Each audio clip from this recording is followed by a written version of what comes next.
Well, okay. I guess I was focusing on human creatures who are, I take it, essentially embodied.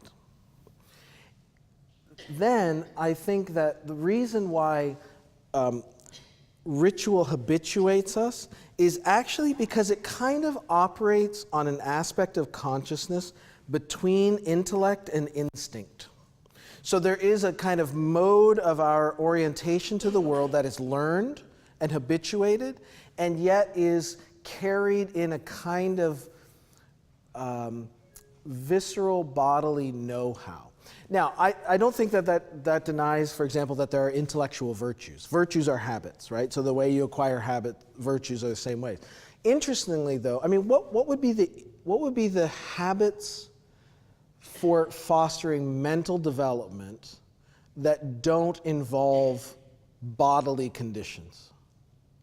If they're even if they're contemplative, I'm guessing it still involves some sort of physical conditions as the condition of possibility for making it happen. Does that? Yeah.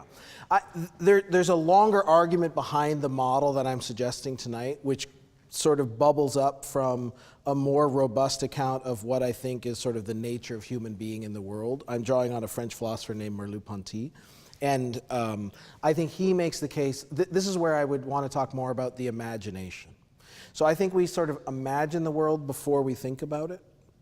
I don't think those are in tension or in opposition, but imagination is like a more primal orientation to the world, and I think that's something that burbles up from our embodiment more.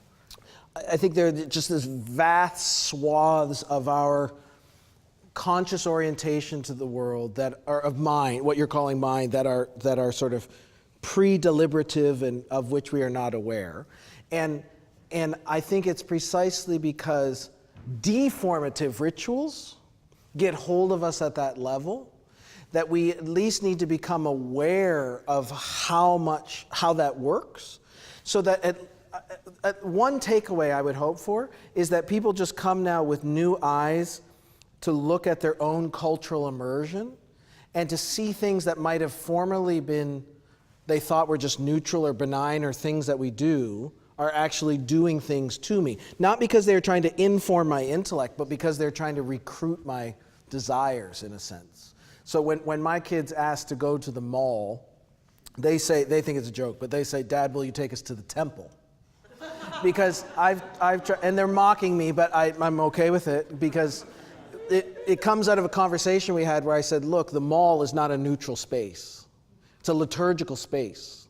It's training you to love certain things in certain ways and to envision a certain mode of the good life, and it's working on you without anybody appealing to your intellect. So it's just waking up to that kind of reality and then seeing that really the gospel and the Spirit of God gives us sort of fire to fight fire in the practices of the church that also work on the unconscious mind.